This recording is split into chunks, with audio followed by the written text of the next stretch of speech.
जो इमारत आप देख रहे हैं, दरअसल 35 के 9,000 से ज्यादा गड्ढे उस पर किए गए थे, दीवारों पर, फर्श पर, और बकायदा आपको बताते चले कि उनमें विस्फोटक भरा गया था। और फिर एक बटन दबते ही जोरदार धमाका होता है और फिर सब कुछ मिट्टी में मिल जाता है और इस वक्त छोड़ गया है अपने पीछे सिर्फ मलबा।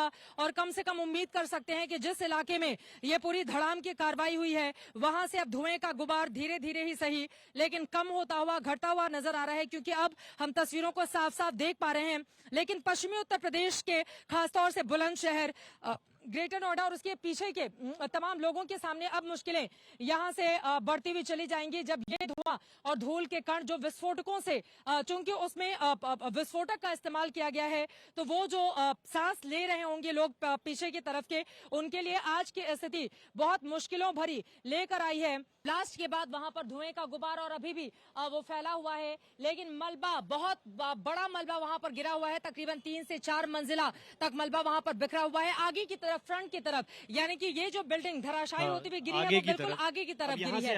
अगल बगल लेफ्ट और राइट जितनी भी इमारतें हैं उनको नुकसान नहीं पहुंचा है। बिल्कुल समय लौट रही हूँ, ये जो बिल्डिंग गिरी है आपको बता दें बिल्कुल सामने की तरफ, आगे की तरफ गिरी है और मलबा जैसा कि हम लोग देख पा रहे हैं बिल्कुल आगे की तरफ यूं गिरा हुआ है।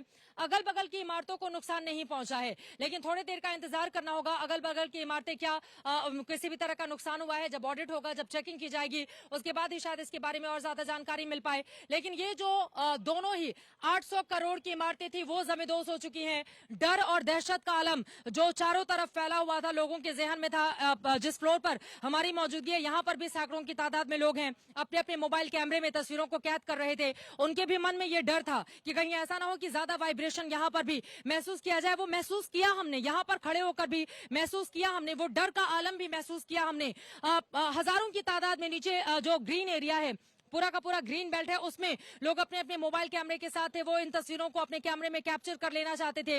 और जैसे ही ये इमारत जमींदोज होती है, धराशायी होती है, गिरती है, जोरदार तालियां बजती हैं। इन तालियों के मतलब मायने क्या निकाले जाए? क्या आम आदमी ये उम्मीद कर रहा है कि इन दोनों इमारतों के जमींदोज होने के बाद हिंदुस्तान में अब दोबारा ऐसी परिस्थिति नहीं बनेगी?